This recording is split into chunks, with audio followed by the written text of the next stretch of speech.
আরে হাসনাত কাইয়ুম, তোর যদি বেটা এতই হেডাম থাকে, তুই ঢাকা বিশ্ববিদ্যালয়কে ওই 1000-এর মধ্যে 100 তো এনে দেখা। তুই বল যে আজকের পর থেকে ঢাকা বিশ্ববিদ্যালয়কে আমরা এমন ভাবে গড়ে তুলবো যে আগামী 1 বছরের মধ্যে ঢাকা বিশ্ববিদ্যালয় ওয়ার্ল্ড র্যাঙ্কিং এ নিয়ে আসবো। পাবলিকেশন হবে, জার্নালস হবে, রিসার্চ হবে, এখানে কোনো আন্দোলন হবে না, মিছিল হবে না, প্রত্যেকটা ক্লাস হবে, একটা ক্লাস 1 মিনিট দেরিতে শুরু হবে না। তোর বেটা রাজনীতি করতে বলছে কেউ? তোরে কি রাজনীতি করার চেক দিছে কেউ তোকে? তোকে নিয়োগ দেওয়া হচ্ছে, তোকে ভোট দিছে শুধুমাত্র এই বিশ্ববিদ্যালয়ের প্রতিনিধিত্ব করার জন্য। তো তুই বল, তোর হেডাম থাকলে তুই বল যে আগামী 3 বছরের মধ্যে ঢাকা বিশ্ববিদ্যালয়কে আমি বাংলাদেশে বিশ্বের প্রথম 100 বিশ্ববিদ্যালয় তালিকায় নিয়ে আসবো। শিক্ষায়, মেধায়, যোগ্যতায়, গবেষণায়, খেলাধুলায়, সবকিছুতে প্রত্যেকটা ক্লাস টাইমলি শুরু হবে, প্রত্যেকটা ক্লাস টাইমলি শেষ হবে, প্রত্যেকটা টিচার ক্লাস নেবে, প্রত্যেকটা শিক্ষার্থী ক্লাস করবে, প্রত্যেকটা শিক্ষার্থী থাকার সুযোগ পাবে, কোন রকমের মিছিল, মিটিং, আন্দোলন, পড়াশোনার ক্ষতি হয় এমন কিছুই হবে না। সে করতে পারবে? এগুলো তো হচ্ছে না, তাহলে ভাই কি দরকার? তাহলে কে এই ছেলে? কে? তাহলে কি লাভ? আপনার কি হবে? না না না, আপনি দেখবেন আমি বলছি যে সাদিক কাইম অনেক ভালো ভালো কাজ করতেছে, অনেক পরিবর্তন করতেছে, শুনতেছি। না না না, আমি তো সেটাই বললাম, কিন্তু তার তো কি কাজ করতেছে ভাই? সবই শুনেন, তার আমি তো তাকে দেখি এখন তো সে তো দেশ নিয়ে ব্যস্ত, সে তো ঢাকা বিশ্ববিদ্যালয় নিয়ে ব্যস্ত না। নির্বাচন সামনে এজন্য আর কি।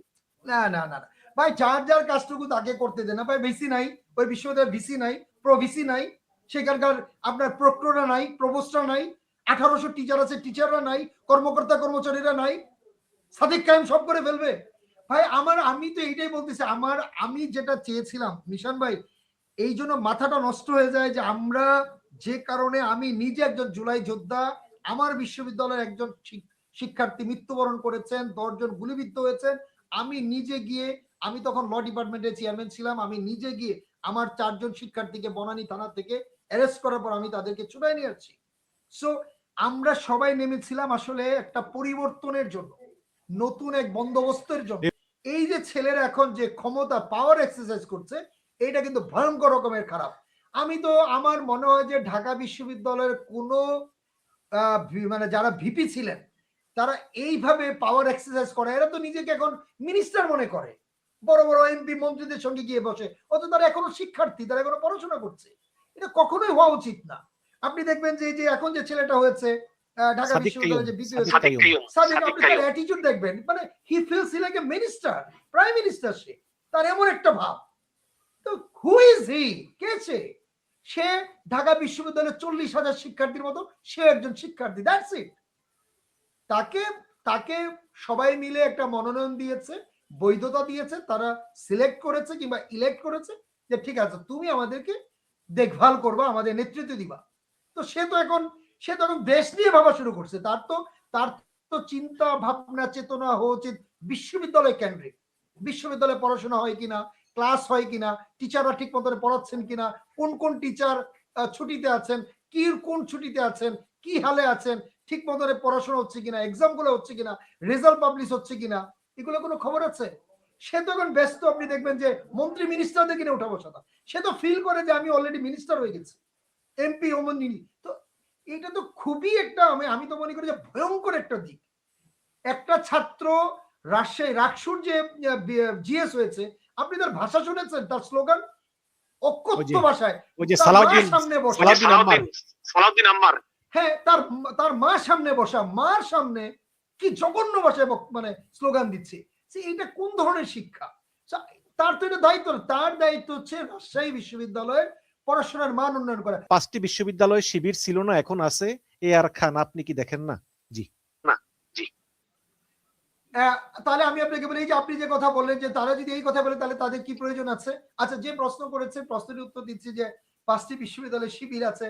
এটি হচ্ছে, আমি একটু আগে আপনাকে বলেছিলাম যে আমরা হচ্ছি হুজুগে মাতাল একটি জাতি। এতদিন বিশ্ববিদ্যালয় সবাই আওয়ামী লীগের ছিল, ছাত্রলীগের ছিল, এখন সব হয়ে যাচ্ছে। তো এইটাও কিন্তু আপনার এখানে কিন্তু একটা টক শো আমরা করেছিলাম এটা নিয়ে। আমি বলেছিলাম যে বড়ভাই কালচারটা দুটো দলই, বিএনপি এবং আওয়ামী লীগ, এরা হচ্ছে মুদ্রার এপিট এবং ওপিট। আমি আবারও বলছি, একই মায়ের দুই আপনার যমজ সন্তান। একটা হচ্ছে বাংলায় দল, একটা হচ্ছে ইংরেজিতে লীগ। এবং মুদ্রার এপিট এবং ওপিট। এই যে বড় ভাই কালচারটা তৈরি হয়েছিল ইউনিভার্সিটিতে, এই যে আমার জুতাটা কালি করে নিয়ে আয়, এই এখন মিছিলে যেতে হবে, রেডি হ, ক্লাস করা লাগবে না, এই আয়রনের পাঞ্জাবিটা দেয়া আছে একটু নিয়ে আয়, এই আমার জন্য একটু খাবার নিয়ে আয়, ভাই বলছে যাইতে হবে। তো এই কালচারটা ছেলেরা আসলে পছন্দ করতো না। রাত 3টার সময় মিছিল করতে হবে, সকাল 7টার সময় মিছিলে যেতে হবে, না গেলে হলে সিট পাবে না, হলে উঠতে দিবে না, ইউনিভার্সিটিতে ঢুকতে দিবে না। এই যে একটা ভয়ের কালচার। আপনাকে বুঝতে হবে মিশান ভাই যে একটা গ্রামের ছেলে যখন সে বিশ্ববিদ্যালয়ে চান্স পায়, সে জীবনে কোনোদিন উপজেলা শহরেই যায় নাই, একটা ইউনিয়নে সে বড় হয়েছে, ওখান থেকে সে কলেজ করেছে, একদিন উপজেলায় একটা কলেজ থেকে ইন্টারমিডিয়েট পাস করেছে, ভালো রেজাল্ট করেছে, ঢাকায় আসছে। এই ছেলেটা যখন আসে মহাসমুদ্রে পড়ে যায়, ঢাকা বিশ্ববিদ্যালয়ে ঢোকার পরে এই 600-700 একরের একটা বিশ্ববিদ্যালয়ে সে মহাসাগরে পড়ে যায়। এখানে এসে যখন বড় ভাইগুলো দেখে একটা রুমে 10 জন থাকে, 12 জন থাকে, ফ্লোরে থাকে, আবার এদেরকে দিয়ে দুনিয়ার কাজ করায়, ঘর ঝাড়ু দেওয়ায়, পরিষ্কার করায়, মশার কয়েল নাই কয়েল নিয়ে আয়, মশারিটা একটু টাঙাই দে, বাথরুমটা ময়লা হয়ে গেছে একটু পরিষ্কার কর, হাত পা টিপা দে। সো এই যে এইটা একটা ক্ষোভ থেকে দুইটা দলের তাদেরকে একদম টোটালি তাদেরকে একদম রেড কার্ড দিয়েছে আসলে। সো সেটা ভিন্ন প্রেক্ষাপট। সেটার সঙ্গে যদি আপনি জাতীয় নির্বাচনে কি এর প্রভাব না না মোটেই না, ইম্পসিবল, প্রশ্নই আসে না। তবে হ্যাঁ, এটি সত্যি কথা যে জামাত যে রাষ্ট্রীয় ক্ষমতায় ছিল 2001 থেকে 2006 পর্যন্ত, কি পরিবর্তন করেছে আমাকে বলেন? তারা তো বাণিজ্য মন্ত্রণালয়ের দায়িত্ব ছিল, তারা সমাজ কল্যাণ মন্ত্রণালয়ের দায়িত্ব ছিল, দুজনই ছিল, মতিউর রহমান নিজামী ছিলেন বাণিজ্য মন্ত্রী, দুর্নীতিমুক্ত ছিল। কি পরিবর্তন হয়েছে আপনি আমাকে বলেন, কি পরিবর্তন হয়েছে? কিছুই মানে এই দুজনের বিরুদ্ধে কোনো দুর্নীতির অভিযোগ নাই। সেটা ঠিক আছে, সেই জন্য ঠিক আছে, আমি তো অস্বীকার করছি না, আমি এখনো বলছি না যে জামাতের যারা আছেন, আমি এখনো বলছি জামাতের যারা আছেন এখনো তারা প্রত্যেকটা মানুষ দুর্নীতিমুক্ত। কিন্তু আমার কথা হচ্ছে যে আপনার ভোট ব্যাংক তো থাকতে হবে। মিশন আমার মনে একটা জায়গায় আমার মনে হয় যে একটা ভুল মেসেজ যাচ্ছে। আমি কিন্তু জামাতের কোনো প্রার্থী কিংবা কোনো ব্যক্তিকে আমি কোনোভাবেই ছোট করে দেখছি না। নিঃসন্দেহে তারা প্রত্যেকটা মানুষ মেধাবী, প্রত্যেকটা মানুষ শিক্ষিত, অত্যন্ত সৎ, এবং তাদের জীবনে তারা সফল। কিন্তু আমার কথা যে ভোট ব্যাংকের কথাটা আমি বলছি, তারা কি সেই নির্বাচনে জয়লাভ করার মতো যে ভোট দরকার, সেই ভোট ব্যাংকটা তাদের আছে কিনা, সেইটাই আমি বলছি যে সেই রকম কম্পিটিশনে যেতে হলে, কারণ আপনি দেখেন জামাতের সর্বোচ্চ তাদের আপনার অর্জন হচ্ছে 18টা আসন। তো আপনার আজকে যদি এমন হতো জামাতের 100 আসন ছিল, তাহলে কিন্তু কথা ছিল না। জামাতের সর্বোচ্চ আসন হচ্ছে 18টা, জামাতে ইসলামী জাতীয় পার্টির ছিল 35টা, আওয়ামী লীগের ছিল 88টা, এবং 140টা ছিল বিএনপির। এটা 91 এর কথা বলছি আমি। কিন্তু পৃথিবীতে তো এমন হয় যে যেমন ইমরান খানের কথাই ধরলাম, এর আগে নির্বাচনেও সামান্য কিছু আসন, তারপর হঠাৎ করে পেয়ে গেল। শ্রীলঙ্কার এই যে বর্তমানে যে আছে প্রেসিডেন্ট, সে তো এই গত ইলেকশনেও সে অল্প কটা আসন পেয়েছে, 4-5টা, তারপর সে প্রেসিডেন্ট হয়ে গেল। আপনি তো 2028 সালের কথা বলে তো লাভ নাই, মানুষ পরিবর্তন হয় না। তবে না মিশন ভাই, আমার যেটা ধারণা যে বাংলাদেশের মানুষ কখনোই, আমি আবারও বলছি, আমি যেটা আমার ব্যক্তিগত ওপিনিয়ন, আমি যেটা সাধারণ মানুষের সঙ্গে মিশে আমি যেটা দেখলাম যে এদেশের মানুষ ধর্মপ্রাণ, কিন্তু ধর্ম নিয়ে আসলে তারা কখনোই রাজনীতি করতে চায় না।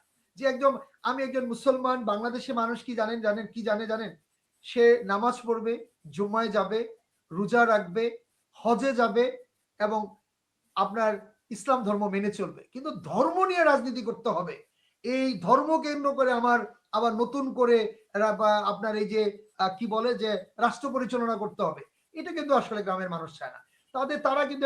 তারা কিন্তু এক ধরনের গণতন্ত্রে বিশ্বাস করে, যে আমি একটু বারান্দায়, আমি একটু বাজারে যাব, সিগারেট খাবো, বিড়ি খাবো, চা খাবো, আবার ঘরে চলে আসব, আমি আমার মতো করে চলবো, মাঠে যাব, কাজ করব, আমি নামাজ পড়বো, আমার অর্থ থাকলে আমি একটু জমি বিক্রি করে আমি হজ করতে যাব। কিন্তু আপনি এদেরকে যখনই আপনি একটা র্যাপিং করতে চেষ্টা করবেন যে তুমি আমার এই দলে আসো, এই জিনিসটা আসলে মানুষ চায় না। কিন্তু আপনি যতই বলেন, এটা কিন্তু চায় না। মানে ধর্ম নিয়ে আপনি রাজনীতি করবেন, ধর্মটা তো ভাই চাপিয়ে দেওয়ার বিষয় না, এটা তো হচ্ছে একটা আবেগের বিষয়, বিশ্বাসের বিষয়। এটা হচ্ছে আপনি নিজের থেকে আপনি এটাকে আপনি ধারণ করবেন। আপনি নামাজ পড়বেন, আপনি হজ করবেন, আপনি জাকাত দিবেন, আপনি ফেতরা দিবেন।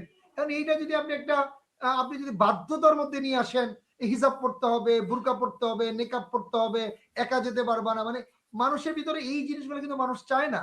গ্রামের মানুষ কিন্তু তাদের মতো করে থাকতে চায়। এখন আপনি যদি এই পরিবর্তনটা আনতে চান, আমি ঠিক জানি না যে কি পরিমাণ আপনার এই ভিডিওতে তো কথাগুলো থাকবে। আমার মনে হয় যে নির্বাচনের পরে আপনি দেখতে পারবেন যে খুব কি বেশি পরিবর্তন হবে। বাংলাদেশি মানুষ কি এতই মানে পছন্দ করে যে একদম মানে একটা ধর্মভিত্তিক রাজনৈতিক দলকেই তাকে সমর্থন করতে হবে? না, তো আমি তারা ঠিক তো জানি না। প্রফেসর খান, তারা কিন্তু নামেই জামায়াতে ইসলাম। তারা অলরেডি ইউরোপিয়ান ইউনিয়ন এবং আমেরিকাকে কথা দিয়েছে যে তারা ক্ষমতা এলে কোনো ল চেঞ্জ করবে না, ল যেমন আছে এমনই থাকবে। বাট শরীয় ভিত্তিক এটা ইসলামী আন্দোলন বা অন্যান্যরা বলে এটা বলে এই আর একটা কমেন্টও আছে